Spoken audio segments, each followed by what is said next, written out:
Hello and welcome to Show and Sell, the show that celebrates digging through other people's trash. Hello, Trash Dragons. I am Chris, Trash Dragon of the West. This is my guitar, Mr. Blankenship. Hello, Hello, Mr. Mr. Blankenship. Blankenship. He says hello back and reminded me that I sell on eBay and Discogs and mostly media. I'm Katie, and I'm Trash Dragon of the South, and I'm always on the hunt for clothing, accessories, anything sparkly, unique, and a little bit odd. And I'm Joe, Trash Dragon of the East. I just I buy and sell whatever strikes my fancy. I just picked up 9 pedestals at an auction last a couple weeks ago. So if anybody needs a pedestal on which to display a piece of art, all right, there you go, done. We got one. We got sold. We got sold one. Need a gavel. Yeah. And who's your little friend there, Katie? This is actually Ulysses' little friend. It's a rat, or it's a mouse, and it's a cat toy. But he looks pretty cute there, so I'm gonna leave him. Yeah, that's perfect. He doesn't have a name, so if you all want to come up with a name for him. So, Mr. Blankenship. How about Dale? Dale Blankenship. Dale Blankenship. Well, he's the show lawyer. You want to mess with us, you deal with that mouse. Dale Blankenship and Associates. The end. Right. Yeah. Dale Blankenship and Sons Esquire. He's been injured in a fender bender. Dale Blankenship Associates. Sweet that sounds James. really good, actually. That is who I would call. I'd be like, oh, Dale Blankenship knows his stuff. Hello? Let's get the call. I don't have that much cheese on hand, but I could get it to you.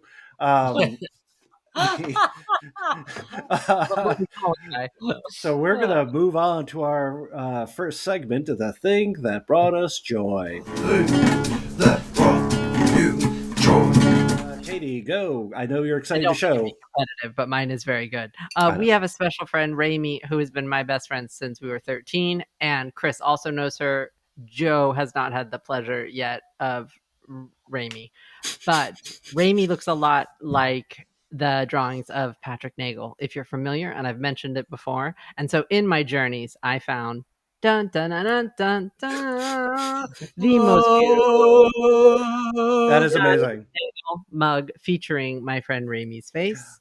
I'm gonna see if she'll let us put a picture of her in front of that kind of like Nagel model. She's got a few that look like this. Yeah. So yeah, it is a Nagel from 1993, distributed by Fiji Graphics, and it is signed Nagel on the bottom. So I was very, very excited.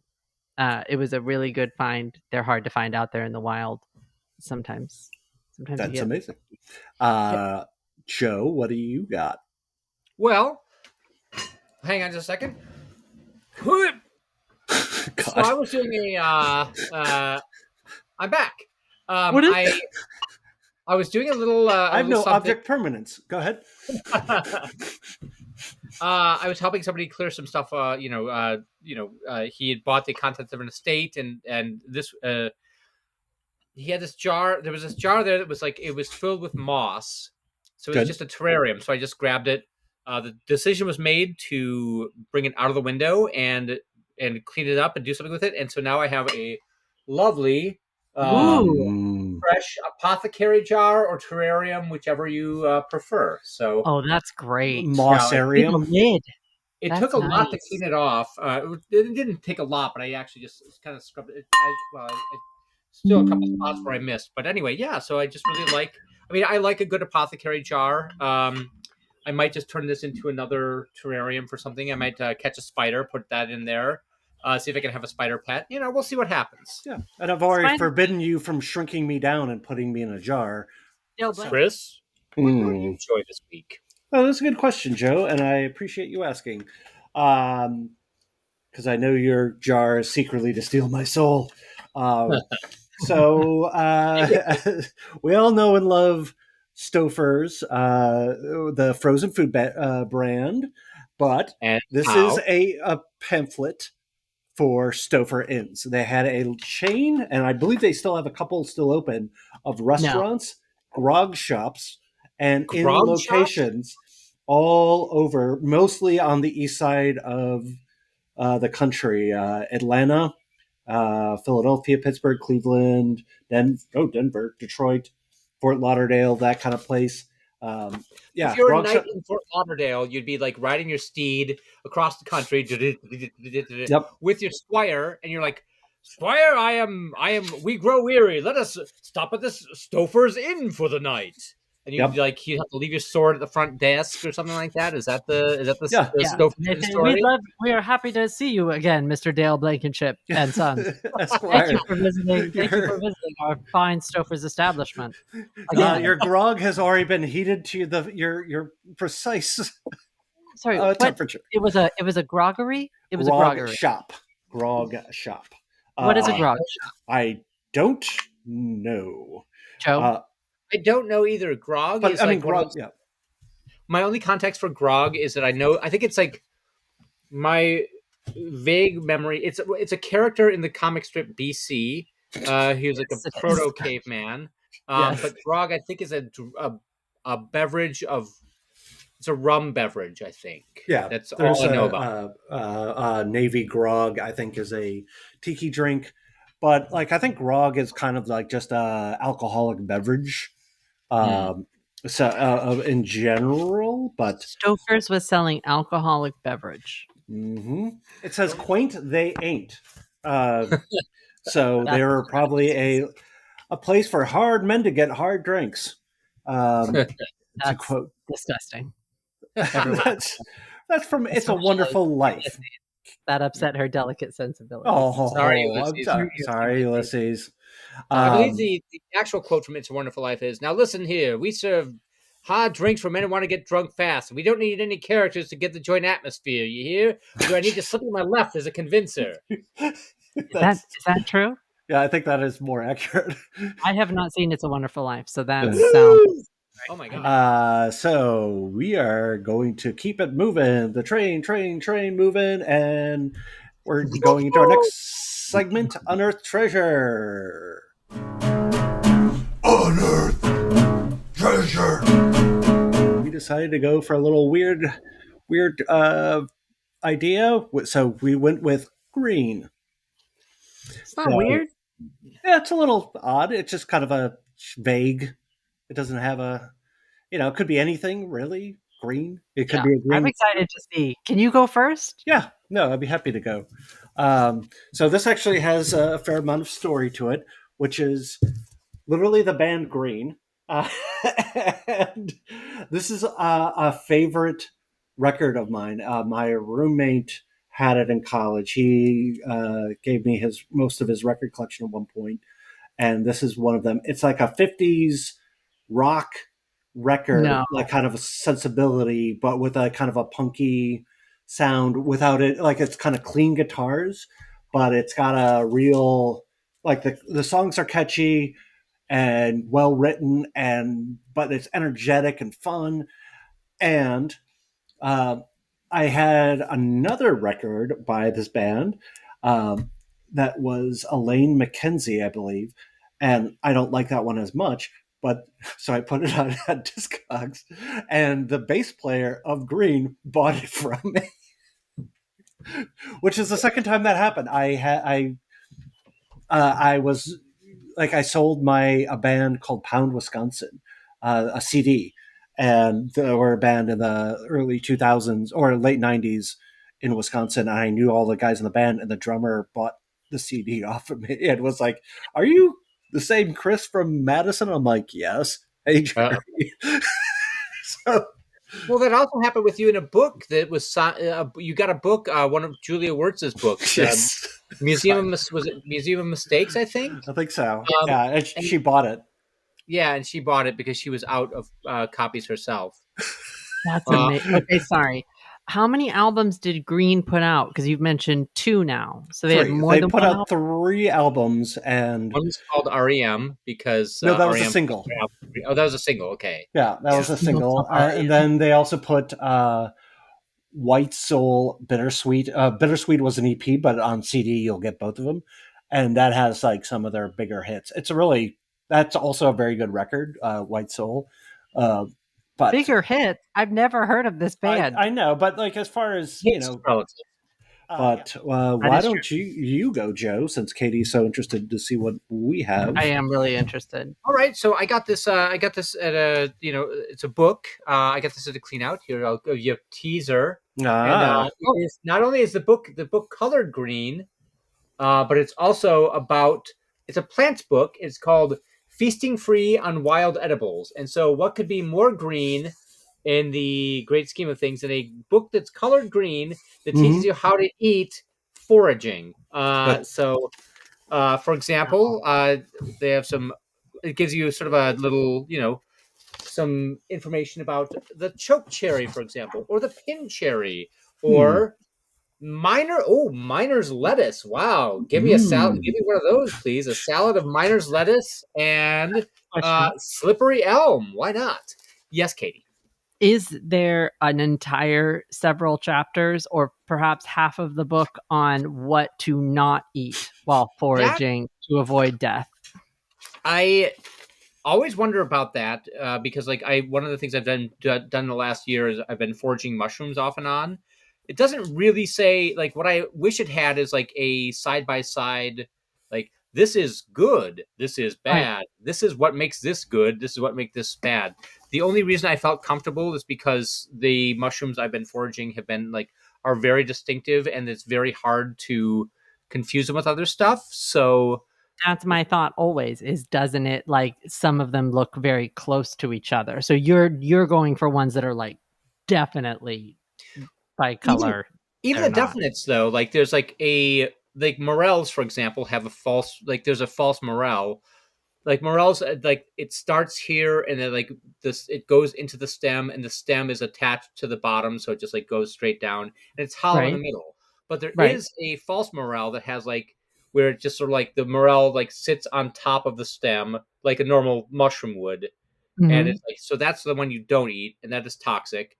Then there's also the chanterelle, which is sort of an orange mushroom with it's orange, but the interior is white, and the stem is sort of like string cheese. Basically, you can peel off bits of the stem.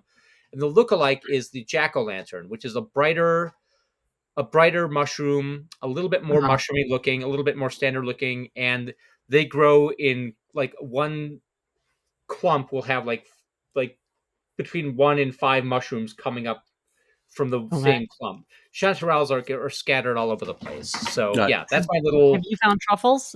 I've never found a truffle. You have to work really hard to find truffles. You have to have a dog or a pig. That's why they taste so good. Yeah. Well, you can train the dog to not eat the truffle, but you can't train pigs to not eat them. What about a cat? What about a very clever cat? A rather clever cat. He's too busy. They're too busy solving. They're too busy solving mysteries. That's the problem. True, Ulysses, we got a job for you. Finally, pay your way, kiddo. There's what a truffle smells like. Well, I have a thought about the mushrooms, which is I feel like it's nature trying to kill you. If you pick the wrong one, that's why they're so close to looking like it's your time. It's just nature being like, we're sending you back to the earth. Because they want you to be mushroom feed. They want you to fall over and enrich the earth with your body. The fruiting body. Exactly. I have picked something large and clunky, but it was one of my first finds when I moved to the South, and it is this old brass lamp with this green top that it was actually the first I guess we could call it an antique mall because it had vendors in it. There were definitely different vendors booths, but this was in one of them, and Oliver and I went right for it, and the price was right, meaning I believe it was under $20. And it was put it under my sweater and pretend I was pregnant, and that was right. The one, but I really do. It's actually, I don't have a lot of green stuff, but I think it's so beautiful, and I wish my house went more with it. So I am making my house now go with this lamp because I really, really like it. The only bummer is it is supposed to have a little clear lantern that sits inside of it, and that smashed on the way from the door after buying it to the car. because I'm a monster. You And can I find just those pretty easily. Like they have them, yeah. like though you can find them at like even I think small hardware stores, like independent hardware stores, have them Yes. on occasion too. They're still in use. I When have a I went couple. back into the store, that's what they told me. And so I just haven't done it yet, and it actually works fine without it. I just put sort of a low watt bulb in there, and it's fine. Perfect. It's totally works. And yeah, That's awesome. that's my green item. Yeah, green. Nice. I thought it was going to be weird, but everyone did it. Good job, guys. Colors are So, huh? We're professionals, Chris. Come on. I know, yeah. I know. So Green we means are green going to go on to our next segment, which is Tales from the Flipped. Joe? Tales from the Flipped. Oh. Tales from the Flipped. Tales from the Flipped. Topic for this Tales of the Flipped is: do people give you stuff when they know you're a flipper? And No. why don't you go that way? Okay, Katie, why don't you go? No. No. I wish they did. No, I Yep. don't. I cannot. When this question was posed to me, I could not think of a time. I'm sure it's happened, but nothing's coming to mind of like someone being like, "Oh, do you want this?" Or it being decent. I know that sometimes people are like, "You're into clothes. Do you want this pile of clothes?" And that's not always useful to me. Just a random pile of clothes that are like 5 years old doesn't help anyone. You know what Right. I'm saying? We need older than that, or something I can use for fabric to make something else. But no, I honestly, I think that's happened maybe once in the whole time I've been doing this. Do people hate me? Is a bigger, what you're asking me is, do people like me? And the answer might be. Am Well, I you've also unlikable? like moved to I a like. new, like, do you have a robust social network in where you live now? I don't like the question, and I won't be responding to it. Okay, No, that's I fair. do not. I clearly do not. No, I have a very small social circle here, and the people I know have children's, and I can't benefit from children's clothing. That Fair is enough. not. It That's doesn't not. have to be clothing though, like just Yeah, no, things. not stuff either. Like, like once in a while. I mean, I don't know. In LA, everyone's places are so small that you sort of have what you have, right? It's Right. not. It's just a. So this is my first time living somewhere where people could have a house or like a storage shed or things like that. A But garage. I haven't had a lot of.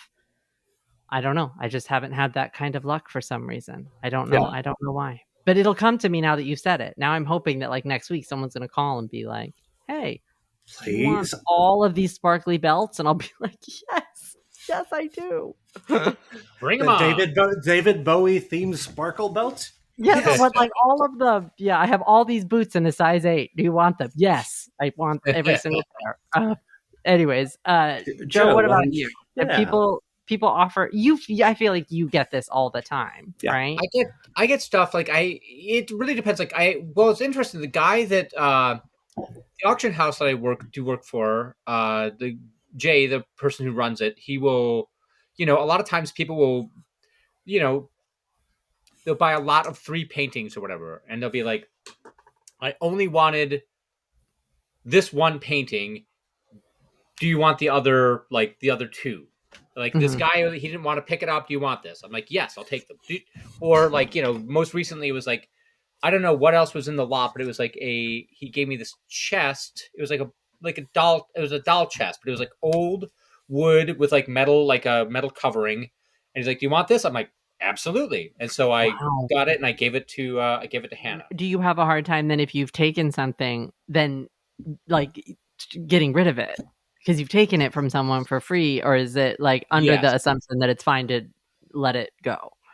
I the hard time I have is like a lot of times it's like people will give me a bunch of stuff that is not doesn't really have any value. They're like, "Well, I have this old like I have these things that you can have." I was like, "Oh, great, thanks." And you're just like, I mean, the thing is like I always feel to my detriment, I always feel like it's necessary to take everything that's offered to me Uh-huh. because on the one hand, you got to make. I mean, on the one hand, like you could be left with a bunch of garbage, or it might not be the best thing. But on the other hand, you got to make hay while the sun shines. And if you take something that's not that great, if you become the guy that says no all the time, then they'll be like, Joe's not going to take it. So I'm always just like, Right. yeah, I'll take it. Yeah, I'll take it. And then, which has led to a lot of the acceptance of a lot of garbage.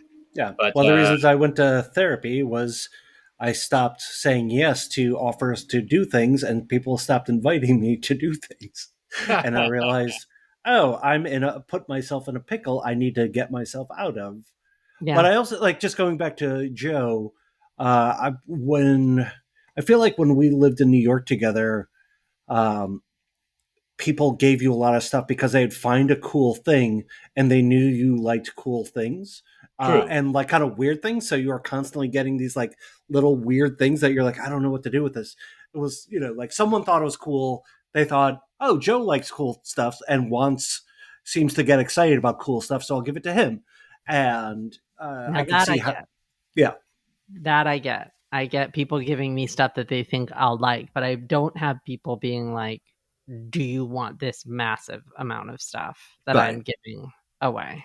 right. Do you want Yeah. this bag of vintage furs? That I Yeah, feel like yeah. that almost happened once and then it didn't happen. Because I think then the expectation was that I was going to resell them. I remember something about that. And it was like selling fur is tricky. Yeah, Yeah. that's a hard. Chris, what True. about you? Do people try to give you like their I'm going on a business sale? Yeah, I do, but I also kind of actively cultivated. Like when people are like, I need to get downsized, I'm like, well, I'll give you money, or I'm always trying to get people to give me, their media. Like if you're getting rid of it, let me know. So my brother once sent me like 3 boxes of DVDs. Some of them, like, they sold fine, but like it was free, so I was just like able to kind of fire sale them out. Um, let's see, a friend of mine was like, hey, a friend of hers was getting downsizing, do you want this stuff? I'm like, yeah, just bring it all, and I threw out or got rid of half of it to Goodwill, but some of it I kept, some of it I wore on the show with the sunglasses, and some of it is just like, I mean, it's worth somewhat. Nothing is a big ticket. The biggest ticket item is like $150 book, like on Japanese printmaking. Yeah, in general, like it's good. Like I've been selling a lot of records, from people with good taste, so it's been generally pretty good. Like, but yeah, I think a lot of it is like you have to be almost a little aggressive with like when people.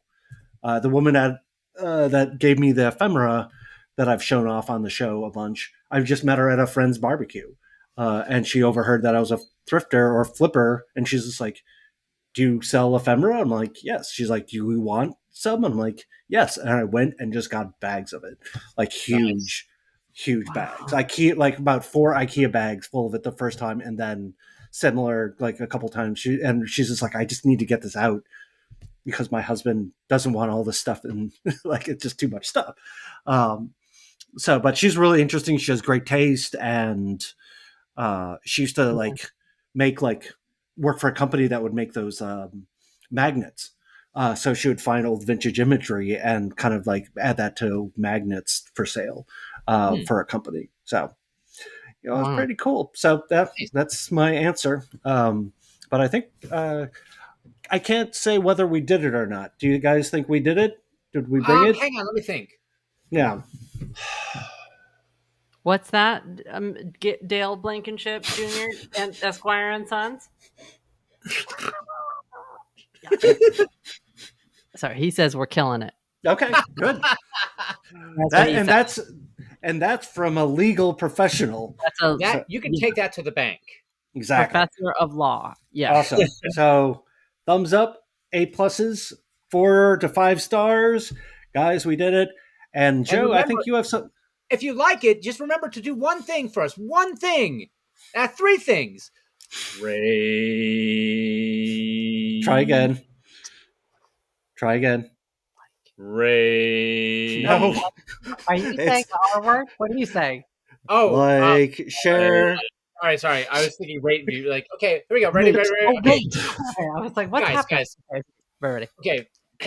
We want you to do one thing. No.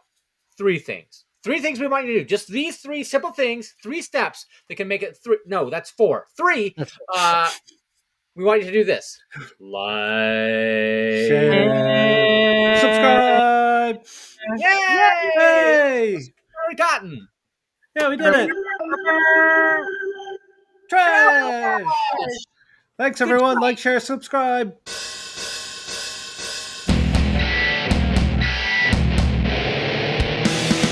Don't you see the difference in the difference that you make from the cops that you put to the names that you take? You got ladies and bees all giving you honey, and you whack more balls in the cover of money.